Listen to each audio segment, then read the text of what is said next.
자, 오늘이요. 9장이 되겠습니다. 자, 9장은 기대 효용 이론인데요. 사실 여기는 개념을 굉장히 복잡하게 어렵게 내거나 뭐 이렇지는 않습니다. 물론 가끔 이상한 문제는 있지만 근데 풀기에는 그렇게 어려운 주제는 아니에요. 단지 산수 계산이 발목을 잡을 수도 있습니다. 그리고 최근에 지금 이쪽 파트가 단순 계산만이 아니라 서술식으로 좀 어렵게 내는 경우가 있어서 그쪽에 초점을 두고 설명을 좀 드려보겠습니다. 사실 국정리 파트에서 여러 주제 서민지 수업 중에는 6개를 반드시 풀어야 된다라고 했지만 솔직히 요거 하나면 돼요. 우선 계산 문제는 요 작전이면 되고요. 그 다음에 두 번째 서술식은 이 다음 작전이면 돼서 선생님이 뭐라 그랬냐면 위기화를 얘기했었죠. 자, 위험 프리미엄은 기대치에서 뭘 뺀 값이었습니까? 확실, 등가. 자, 위험 프리미엄의 의미가 뭐예요? 위험 프리미엄. 그러니까 뭐가 위험을 내가 감수할 테니까 얹어달라는 것이 원래 위험 프리미엄이에요. 꼭대기층, 63빌딩 꼭대기층을 창을 닦는다. 1층하고 이거는 비교할 수 없죠. 그렇다면 63빌딩 꼭대기층을 정수한다면 당연히 뭡니까? 위험수당을 더 줘야지. 당연한 얘기입니다. 그런데 원래 오리지널 개념은 그런 개념인데 그걸 반대로 얘기해 볼게요. 나 위험 싫어. 불확실 싫어. 그러니 얹어준 거나 뭐 할게. 포기할 테니까 확실한 걸 보장해줘. 가 또 어떤 개념일 수 있습니까? 위험, 프리미엄. 자, 기대치에는 뭔가 부풀려 있는 거죠. 기대치. 확실 등가는요. 확실한 값이고요. 그 차이 값은 뭡니까? 뭔가 얹어진 값이란 얘기예요. 그래서 위험 프리미엄은 기대치에서 뭘 빼서 계산한다? 확실 등가. 위기화로 기억하시면 문제 푸는 데 어려움이 없어요. 자, 이번에는요. 공정보험료 이야기를 해보자. 이제 공기라고 했었죠. 공정보험료는요. 원래 오리지널 의미는 기대 손실액이었죠. 기대 손실액. 요 정도가 손실로 기대되니 그 정도를 보험료 내고 보상받으면 공정하지 않겠는가. 그래서 공정보험료는 원래는 기대 손실액입니다. 그런데 계산을 해보면 최초 자산에서 기대치를 빼면 공정보험료가 돼요. 그래서 공기로 기억하시면 되고요. 그 다음 최대보험료. 최대보험료는 이 공정보험료에다가 아까 포기값 위험 프리미엄을 뭐하면요.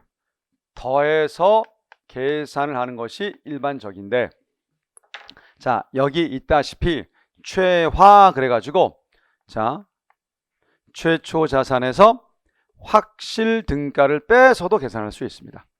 그러니까 이 자체는 수학의 근해 공식이라 생각하시고 외워두시면 문제 푸는 데는 상당히 도움을 많이 받을 거예요. 과거에는 이 정도만 아셔도 문제 푸는 데는 별 지장이 없었습니다. 최근에는 이렇게만 나오지 않아요. 자, 그래서 제가 약간 다른 각도에서 설명을 추가하겠습니다. 여러분들, 우리 경제에서는 부호가 상징하는 의미가 되게 커요. 가령 플러스다 또는 마이너스다. 무슨 뜻일까요? 플러스는 이거와 동의어입니다. 있다. 마이너스는 없다. 자, 그러면 자 보세요. 위험 프리미엄이 플러스다. 아까 위험 프리미엄은 확실성을 위해서 불확실 상태에서 얹어진 값을 포기하고 확실성을 갖자 그런 뜻이었는데 즉 위험 프리미엄은 한 단어로 포기라고 할 수 있어요. 그러면 포기가 플러스 있다? 포기할 게 있다. 나 포기하고 싶다. 어떤 성향의 사람입니까? 위험 기피자입니까? 위험 선호자입니까? 위험을 선호하는데 뭘 포기해? 그대로 갖고 있어야지. 위험을 기피하니까 포기할 게 있는 거죠. 다시요. 위험 프리미엄을 무엇로 이해한다면 포기로 이해한다면 플러스는 있다의 뜻으로 독해한다면 포기할 게 있다? 이 말은 나 포기하겠다는 거야. 대신 확실한 걸 보장해달라. 어떤 성향의 사람이라고요? 위험 기피자요. 위험을 기피하니까 얹어진 거 포기하는 거지. 얘는 위험 기피자예요. 위험 기피자입니다. 근데 마이너스는요? 없답니다. 포기할 게 없어. 왜 포기해? 난 위험을 즐기는데. 얘는 뭐예요? 위험 선호자입니다. 자, 그래서 위험 프리미엄이 플러스일 때 위험 기피자, 위험 프리미엄이 마이너스일 때 위험 뭐요? 선호자가 됩니다. 자, 이제부터는 무엇을 검토하느냐? 보세요. 좀 전에 제가 위기화 작전을 취했었습니다. 그럼 위기화 작전에 의한다고 한다면 위험 프리미엄은 이렇게 쓸 수 있는데, 자, 위험 기피자는 분명히 부호가 플러스예요. 이게 플러스야. 위험 프리미엄 플러스야. 그 말은 기대치가 크다고요?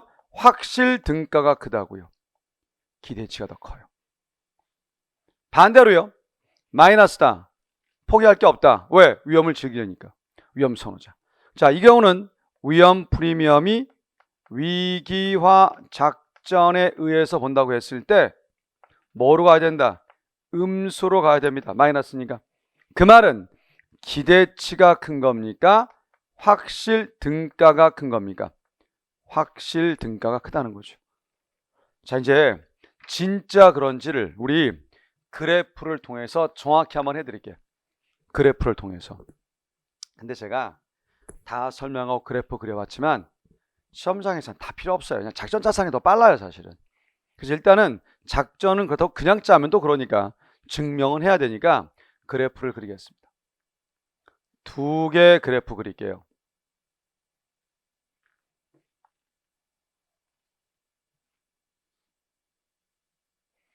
자, 효용함수입니다. 여기는 재산, W라고 할게요. 효용함수, 재산. 우선 이런 모습의 효용함수와 이런 모습의 효용함수를 가정하겠습니다. 자, 이런 모습의 효용함수가 위험 기피자인지 위험 선호자인지, 얘가 기피자인지 선호자인지 최근에 잘 나오고 있어요. 자, 증명합니다. 먼저 최초 자산을 넣었더니 이만큼의 효용을 보이고 있고요. 확률도 주어졌다 치겠습니다. 그 다음 이만큼의 자산에 대해서는 이만큼의 효용을 보인다. 자, 그럼 제가 이거 이어서 확률이 반반일 때는 정 가운데 값이라고 그랬죠. 자, 이거 뭐라 했어요? 기대치 또는 기대소득. 저는 기대치라는 말을 더 좋아합니다. 왜냐하면 얘가 소득일 수도 있고 자산일 수도 있고 심지어 소비일 수도 있기 때문에 기대소득 그러면 소득밖에 안 되니까 쌤은 그냥 기대치라고 합니다. 여기는 기대효용이죠. 잘 보세요. 자, 그런데 지금 제가 요렇게 그림을 하나 더 그립니다. 요 기대치를 기대치라고 생각하지 마시고 그냥 별표라고 생각하세요. 별표가 함수상으로 올라가게 되면 여기서 뭐가 나올 수 있습니까? 효용이 나올 수 있죠. 이거를 별표의 효용이라고 한번 해보겠습니다. 자, 다시요. 의미 자체 부여를 잘 가셔야 됩니다. 자, 지금 이게 별표예요. 별표를 함수상에 딱 교차시키면 그때 효용은 이 별표의 효용입니다. 자, 이제 별표가 다른 말로 뭐예요? 기대치예요. 자, 먼저 제가 물어보겠습니다. 여러분들, 수학의 기대값은 확실할 때 쓰는 겁니까? 불확실할 때 쓰는 겁니까? 불확실할 때 쓰는 거예요. 이거 될지 이거 될지 모르니까 기대값을 구한 거잖아요. 기대효용도 마찬가지예요. 기대효용도 분명히 확실한 값입니까? 불확실한 값입니까? 불확실한 값이에요. 근데 얘는요, 함수상의 값이기 때문에 이건 확실한 값입니다. 이거는 확실한 값이에요.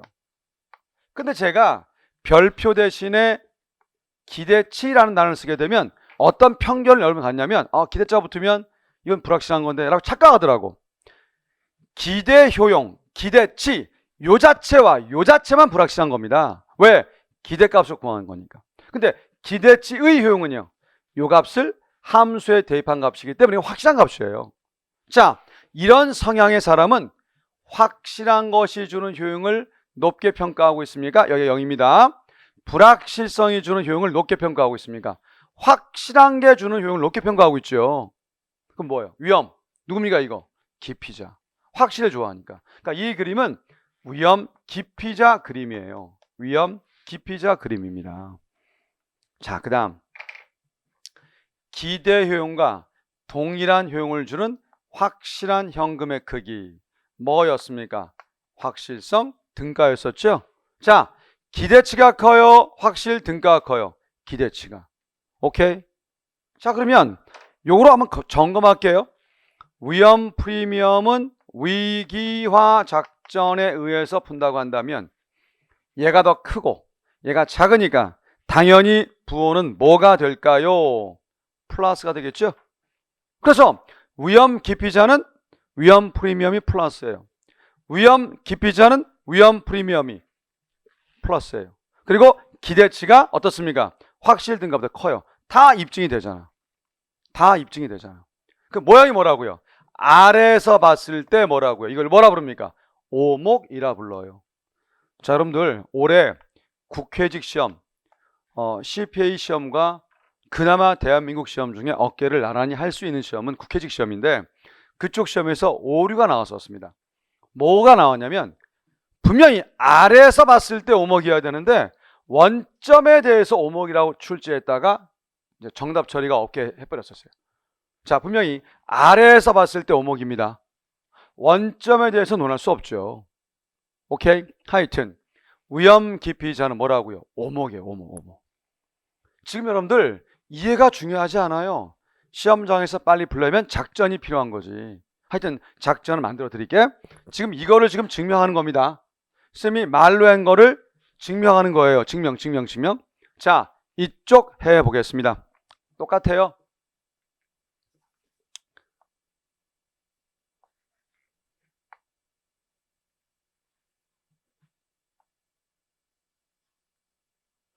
자, 요 정도 해서 여기. 그러면 요렇게 묶으면 확률이 같다면 정가운데 값이에요. 자, 이거 뭐라 한다고요? 기대치. 얘는요, 기대 효용 되겠습니다. 자, 보세요. 아까와 같은 방식 취할게요. 요걸 별표로 한다면 이 별표가 함수상에서 그리는 효용. 이거를 뭐라 하자? 별표의 효용이라 하자. 자, 기대용은 효용 자체를 기대값으로 구한 것이다. 얘는 뭐예요? 불확실한 거예요. 얘는요, 함수상에서 나왔기 때문에 확실한 겁니다. 이거는. 그럼 확실한 거예요. 자, 그럼 보세요. 불확실성이 주는 그러한 효용값을 얘는 더 높게 평가하고 있지 않습니까? 불확실을 더 좋아해. 뭘까요? 위험 선호자. 그래서 이 그림은 위험 선호자 그림이에요.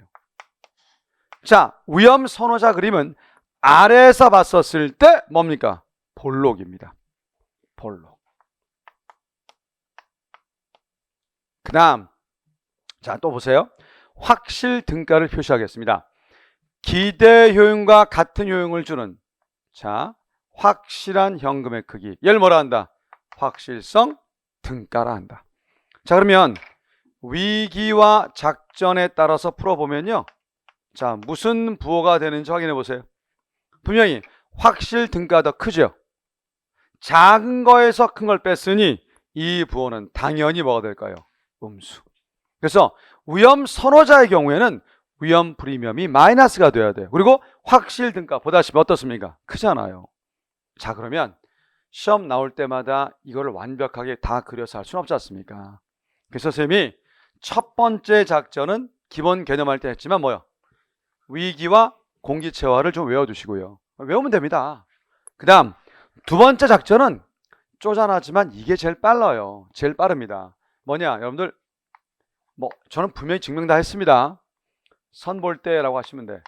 자, 위험 선호자는 분명히 볼록이에요. 볼록. 위험 선호자는 아래에서 봤을 때 볼록입니다. 그리고 위선자는 사익감으로 마이너스입니다. 자, 선 볼 때 위선자는 마이너스입니다. 자, 위험 선호자는 볼록입니다. 그 다음 위험 프리미엄은 위험 선호자의 위험 프리미엄 무슨 뭐라고요? 마이너스. 요것만 암기하시면 끝. 그럼 이게 나오면 이게 마이너스면 누가 더 커야 돼요? 확실 등가가. 그래서 저쪽 위기와 공기체화와 선 볼 때 위선자 마이너스만 기억하시면 이런 식의 문제는 아무 의미 없이 풀 수 있어요.